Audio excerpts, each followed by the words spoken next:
안녕하십니까. 세상 읽어주는 남자 이상훈입니다. 오늘은 TSMC 가격 인상과 삼성과 미디어텍의 밀착이란 주제로 한 말씀 드리겠습니다. 최근 눈에 띄는 소식이 많았습니다. 삼성이 태블릿 갤럭시 탭 S10 시리즈에 퀄컴과 삼성 칩도 아닌 미디어텍의 AP인 디멘시티 제품을 일부 탑재했다는 외신 소식이 나왔습니다. 또 내년 2월에 나오는 삼성의 스마트폰 플래그십 모델인 S25에 탑재될 퀄컴의 스냅드래곤 8 4세대 AP의 가격이 이전 3세대 제품보다 개당 $60 이상 더 비쌀 것이라는 거민치 예측도 있었습니다. 이런 소식이 더 주목받는 이유는 바로 웨이 저자 TSMC 회장이 첨단 제작 노드 가격을 조만간 올릴 것임을 시사한 이후에 나왔다는 점 때문입니다. TSMC 칩 제작 가격 인상이 없더라도 퀄컴 같은 경우 자체 칩 인상 요인이 즐비한 상황이었습니다. 그런데 설상가상 TSMC 칩 제작 단가 인상까지 불거진 것이죠. 이 파운드리 제작 단가 인상은 고스란히 팹리스의 칩 가격 인상, 그리고 세트 업체의 스마트폰이나 태블릿, 노트북 등의 가격 인상으로 기결될 수 있는 요인입니다. 더구나 퀄컴 같은 경우는 누비아와 ARM 간에 체결됐던 IP 활용 권한을 두고 ARM과 그 법정 다툼 중이기도 하기 때문에 소송 리스크까지 더해진 상황입니다.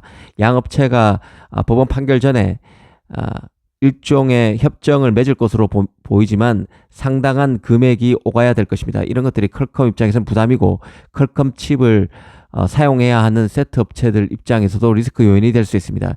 이런 요인들이 세트 업체의 탑재 칩 결정을 두고 이전과는 다른 결정을 내릴 수 있는 요인으로 작용할 여지가 있습니다. 이런 점을 짚어드리겠습니다.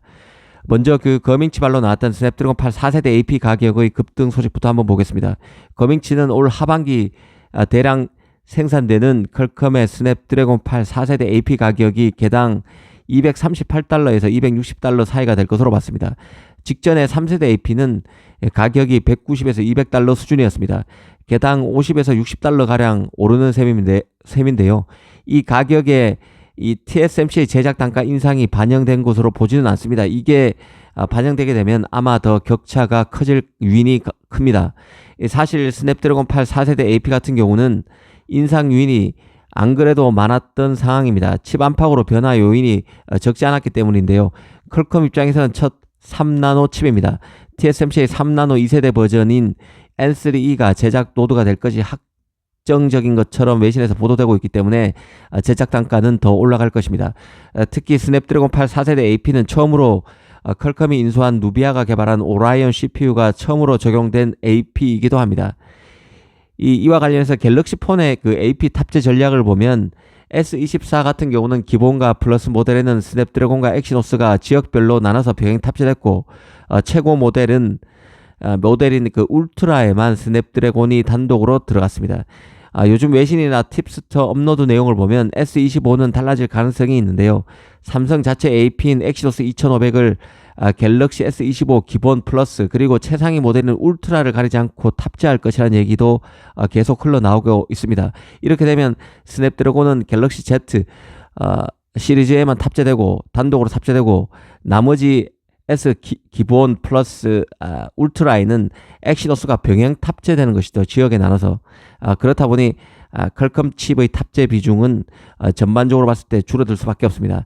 이런 관측은 스냅드래곤 8 4세대 AP의 큰 변화와 이에 따른 높은 가격과 맞물려 생각해 볼 수밖에 없는 이슈입니다. 삼성으로서는 엑시노스 2500의 성능이 담보되면 세트 사업의 경쟁력을 높이기 위해서라도 퀄컴 스냅드래곤의 탑재 비중을 줄이는 게 필요합니다. 그런 맥락에서 퀄컴이 칩 성능은 크게 개선하면서도 제작 비용은 가급적 상승폭을 줄일 수 있는 4세대 AP를 무난히 내놓을 수 있을지가 중요해졌습니다. 만약 퀄컴의 야심작인 스냅드래곤 8 4세대 AP가 높은 가격 때문에 세트 업체의 소가리를 유인하게 된다면 엑시노스 2500의 성능이 호평받는다는 조건으로 갤럭시의 엑시노스 탑재 비중이 급격히 높아질 여지가 있습니다. 일전에 그 유명 팁스터 코너가 업로드를 했던 내용이 있는데요. 바로 핵심은 갤럭시 S25에 탑재되는 엑시노스 2500이 두 가지 버전으로 나온다는 것이었습니다. 하나는 아시다시피 스마트폰 플래그십 모델에 탑재되는 엑시노스고, 또 하나는 갤럭시 탭과 노트북용 칩이 따로 나온다는 것이었는데요.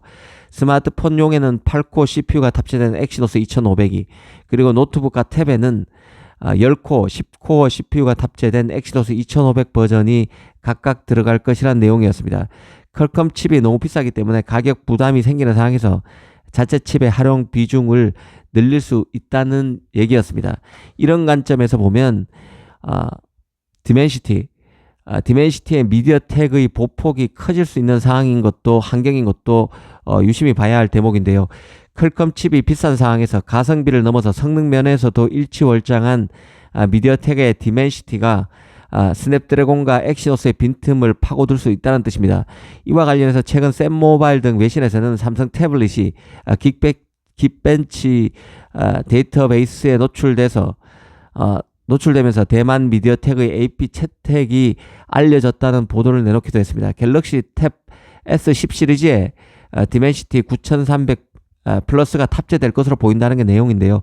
미디어텍의 AP는 그동안 삼성전자 중저가 스마트폰에 주로 탑재됐기 때문에 이게 맞는 소식일 경우에는 이례적인 결정인 것이죠. 가뜩이나 미디어텍이 삼성 스마트폰에 AP 추가 탑재를 노리고 삼성의 디멘시티 AP 가격의 특별 할인을 제한하고 있다는 확인되지 않은 소식도 나오는 상황입니다.